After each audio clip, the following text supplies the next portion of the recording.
Hello, everyone, and welcome to another Power Sports Dealer Showcase video session. I'm Dave McMahon. Pleased you guys are spending some time with us today. Got another great video for you on tap. Pleased to have my friend Chris Brewer here with us. Chris, say hello to everybody. Hey guys and girls. Hello. Man, it's been a pleasure to get to know Chris over the years, probably going back 15 years now or so.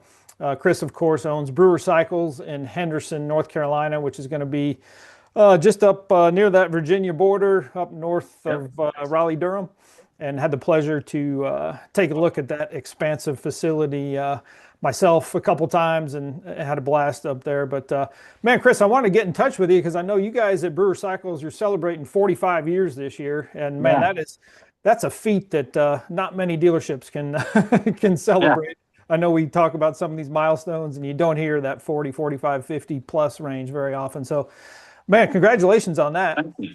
Yeah. Thank And then yeah, just take me back to kind of how it all started. For a lot of folks might know, but we got some new viewers and folks checking us out here on Power Sports Dealer Showcase. So yeah, take us back to how this all started for you. Well, in 1981, there was a single line Yamaha dealership here in Henderson, Mhm. and I was actually working as a mechanic at Yamaha Raleigh, which is about 50 miles away. And I raced motocross for both companies. And one day, the man that owned the place here at Melvin Askew, he called me and he said he wanted to retire. He called me when I was a service tech at Yamaha Raleigh. He calls me up and said, "Hey, Chris, I want to retire. Would you like to buy this place?" Yeah, sure. I knew nothing about running a business.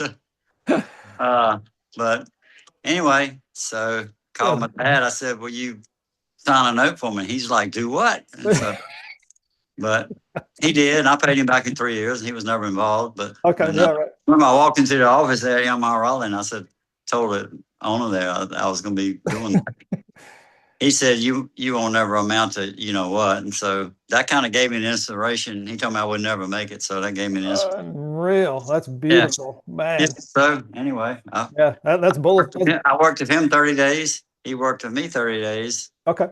after I bought it, and because he was really, we were really close anyway. But when Nice. he walked out the door of that place, he turned around and waved at me. I can still see him like I'm looking at you right now. And I'm standing in this motorcycle dealership, Yamaha only, Right. a little bit of small building. I'm like, whoa, what am I gonna do now?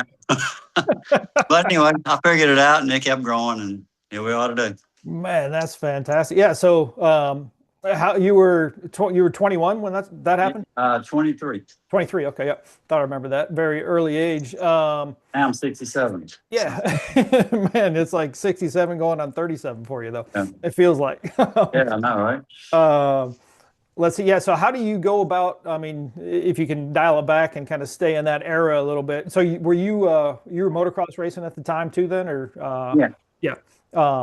And then, just in terms of the growth prospects, like, do you remember hiring your first employee? Oh, yeah, absolutely. Yeah. I had a gentleman, they called him Stick Pasta. He was a big guy, and he helped me out in parts and service. And Okay. then I hired a bookkeeper. Her name was Deborah. Okay. Awesome. Then I hired a mechanic named David. So it was us four for a long time. Okay. Gotcha. And then, man, I know, yeah. So you start with that Yamaha single line, and now as you celebrate 45 years, you're about right around a dozen or so brands, including some trailer brands and such too. But in general, about a dozen power sports brands. Well, who was the number two brand that you took on?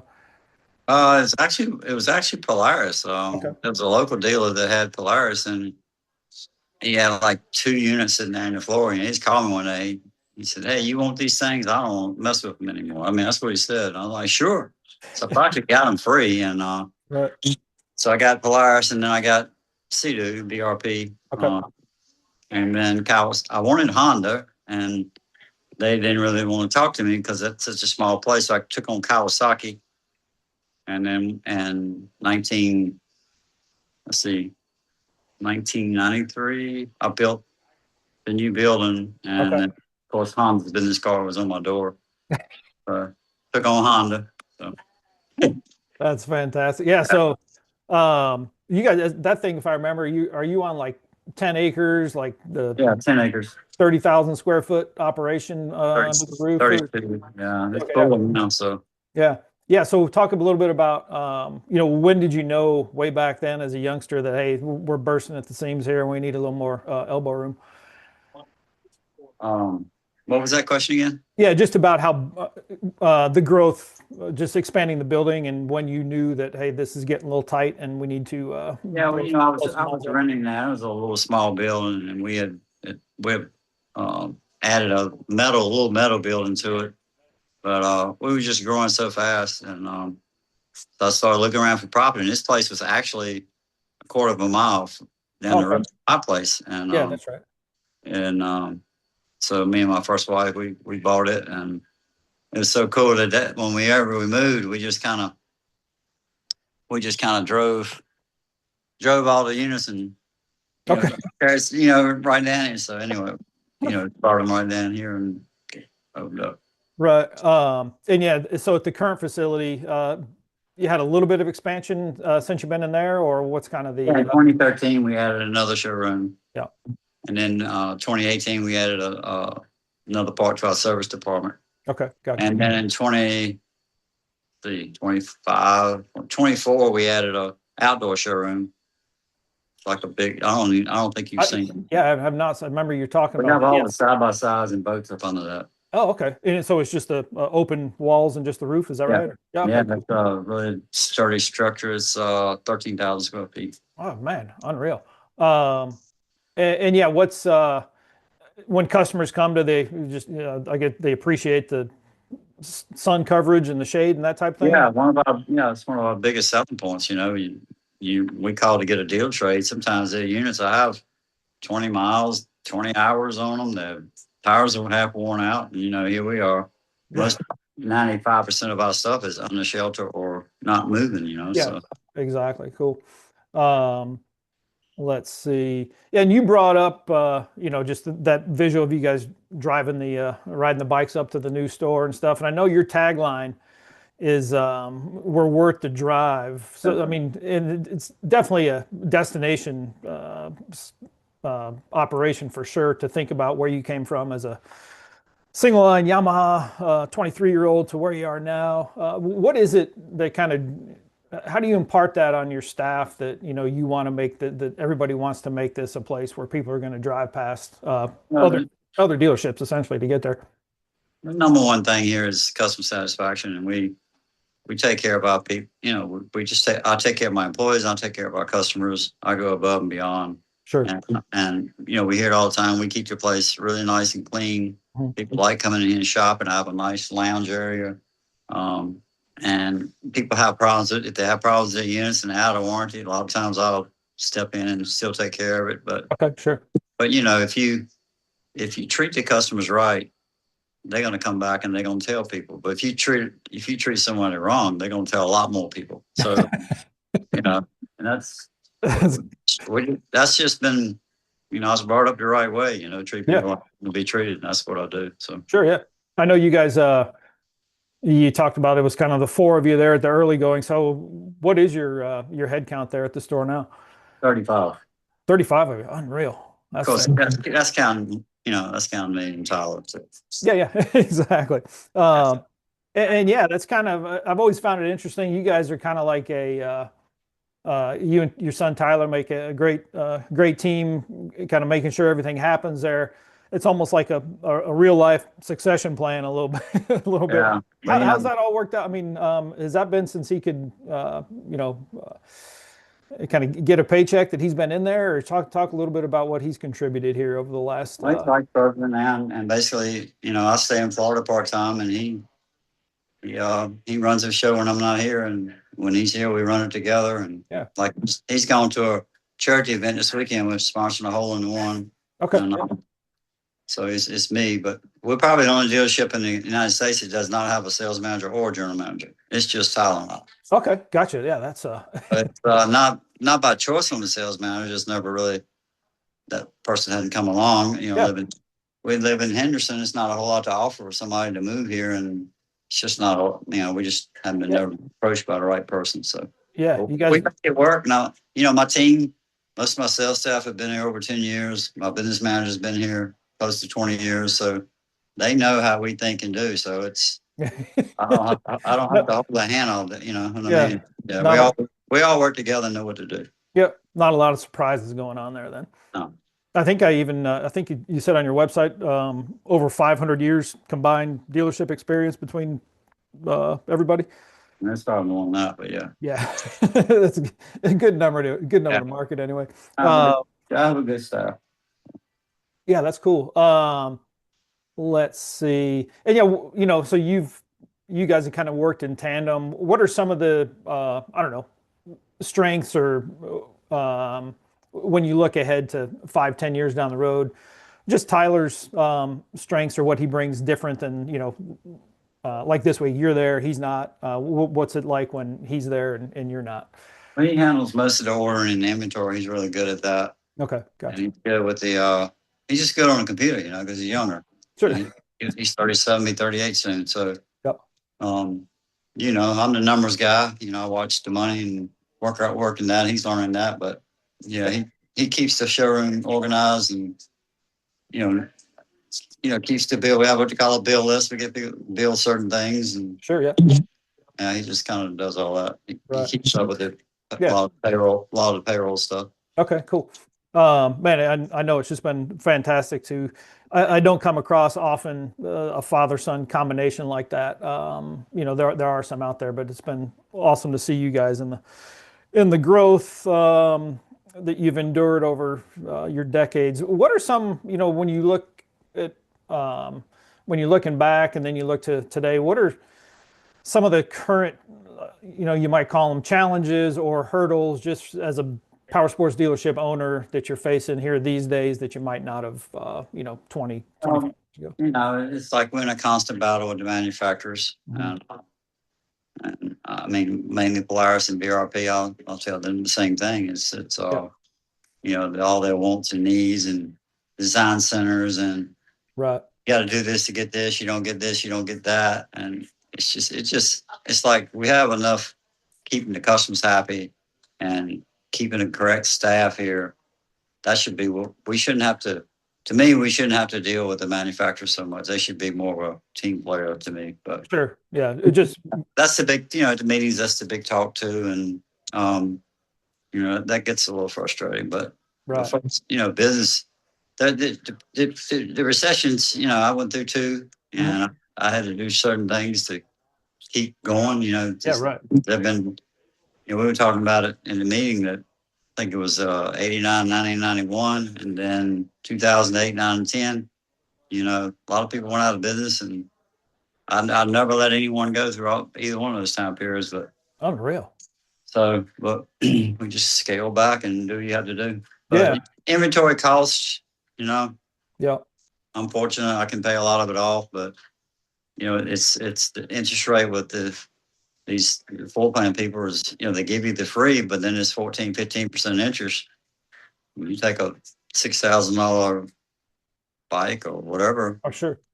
you add 14% to it for a few months, well, you're going to be going backwards when you sell it. Right. Yeah. That's So, a familiar refrain for sure. yeah, so that's, I think to me, that's the biggest expense for dealerships, that and insurance. So, Yeah. Let's see. You kind of you talked about it earlier a couple times. So you got Tyler's at a charity event here this weekend, and I know you guys when you do the Duke Children's Hospital charity ride. Did you say that's coming up on 29? This will be the 29th annual? yeah. Yeah, man, that's Uh, fantastic. How did that evolve for you? Well, I started doing it for hospice. Okay, Back, I sure. think the first 3 to 4, 5 rides, and then when Tyler had tumors when he was 8.5 to 11, he had extensive chemo for Okay. 2.5 years. It was brutal. Mm, So then I started to change it to Duke Children's Hospital sure. when he got sick. Right. And yeah, what are some of the highlights or favorite memories of some of those rides? The best part of it is the ride and the camaraderie and just talking to customers. When you take 130 to 200 motorcycles and and they're a single file going down the highway. I mean, that's 2 miles of bikes, and, That's awesome. and you know, you can look back and we video and take pictures. It is something to see. Yeah. It takes, like when I lead everybody, and I mean, I literally run 40 miles, 50 miles an hour in front, and you know, it's people in the real say they have to run 70 and 80 to keep up because it's such a stretch. Right. And then, It's a nice site, and we come back here and we all sit down, have a sit down meal, and okay. Yeah. and we give outdoor prizes, and you know, it's a good time. Yeah. That's awesome. And one constant factor is you guys getting your customers involved and, you know, keeping them, on seats for sure. You're talking about you've got what appears to be a real nice beta demo, coming up here soon. Yeah, it's Saturday. Yeah. I was What's that? surprised how many people sign up for that. Yeah. What's, how many you got, did you say? Over 40. Okay. That's fantastic. They shipped us 8 bikes, so I got Nice.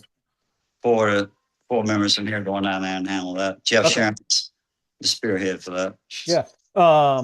And how far away do you go to do that? The track's only 13 miles from here. Oh, nice. Okay. Yes, North Carolina Motorsports Park. It's a great place. It's got woods trails. It's got a motocross track where he has a Laurel Ends regionals and stuff. Okay. Nice. And then he has a supercross track and a play track. So it's a really nice place to go camp and enjoy. And he does rental now. He rents CRF 110s and so forth. Okay, cool. And he does bike training for the kids. So Yeah. it's just a great place. That's fantastic. Yeah, Chris, and I know as part of your celebrating 45 years this year, an important role with your dealership and personally your contributions to the industry is being president of the North Carolina Motorcycle Dealer Association. I've been fortunate to attend probably double-digit numbers of those over the years, and man, you always have a fantastic draw of attendance and participation and sponsors and stuff. And I know this year you guys took a new location down there in Durham, and just, yeah, if you don't mind, just a little bit of background on how the meeting went and what went on there. The meeting went very well. This is the first time we've had it at Washington Dookie in Durham, and whether we go back or not, I'm not sure. We have it. We move around. Yeah. It was a really nice place. Saturday night was just kind of informal, hang out around the bar area and dealers network. I looked and it was, you know, several tables. People didn't know each other and met up and talking. Right. It's where you learn a lot, right? Just that's the best part of the meeting. So yeah, for sure. Some of the best parts. So then the next morning we kicked off the meeting with Senator Jarvis, and oh wow, it was intermiss.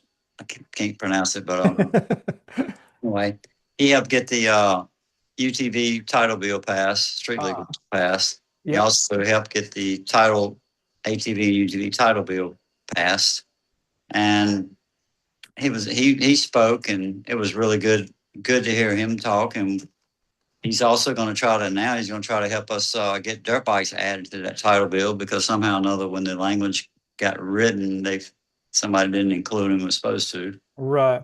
And we're going to work on the tax rate in North Carolina. Okay.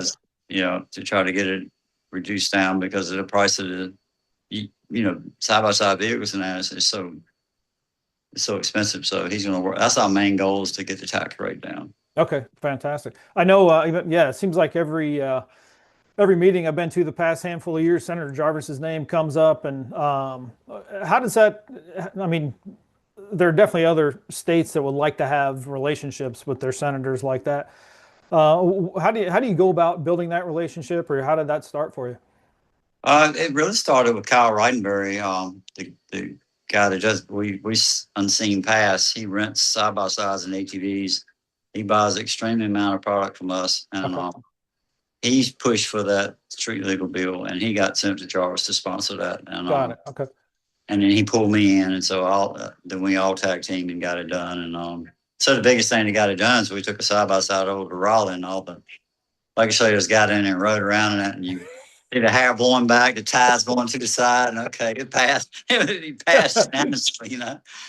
You get butts in seats, you never know what's going to happen, right? I'm telling you. So, but he and I don't know, he and I just hit it off, and we talk a lot, and he's a great person. He does great things for the state. And it's so weird. He's odd. He's in a county where there's no dealers, Davie County. So unreal. There's not a power sports dealer in the county. No, so but he just helps us, and then my local guy Frank Sossaman, he did not get reelected. He's running again, but he helped too. He helped draw us get the title bill passed. Got So it. Yeah. I hope we can get him back in. Yep. And, For yeah, I'm sure. not sure. We just hit it off, and he helps us. And of course, I donate to his campaign. Sure. Like the dealers do, and Yep. Yeah, I mean, I would imagine that title bill that passes still, I mean, it resonates with you guys on a daily basis. yeah, yeah, we street legal a lot of units. So Yeah. And along those lines, do you find guys coming in that do you pre-accessorize them as street legal, or what's kind of the typical or we usually do them to whoever wants them done. We don't just do them. If we right, have multiples of some units, we go ahead and put street legal. right? Yeah. But you And never know what the customer's going to want, so we don't typically yeah, do. is that Wait, become you find it becoming more popular though, or about? when you street legal, at least 50%. Oh wow, okay, unreal. Okay. Yeah, cool. Let's see. Yeah, I mean, Chris, I think just looking back on 45 years, one thing I always like to ask just to kind of wrap up and put a bow on is just looking ahead for the next five. What's Brewer Cycles going to look like here in 5 years, you think? I think it's just we're just going to continue more of the same, and I may increase my service department at some point, but we're just going to keep doing what we do. It's 45 That's awesome. years. Yeah, I mean, That's um, that's going just to be just continue doing what we do. yeah, that's awesome. It's going to be a big 50-year celebration, I'm sure. Oh yeah, yeah. That's awesome. Well, Chris, man, I appreciate you taking a little time. I know you're running solo down there and not on the showroom floor and helping people out what you like to do. So, yeah, I appreciate you spending some time with me, man. Thank you. Yeah, appreciate it, guys. Again, on behalf of Chris Brewer from Brewer Cycles, Henderson, North Carolina, I'm Dave We, pre- McMahon. we appreciate you, Dave. Hey, man, I appreciate that. Thanks. Yeah, we'll see you on another upcoming edition of the Power Sports Dealer Showcase sessions. Take care, guys.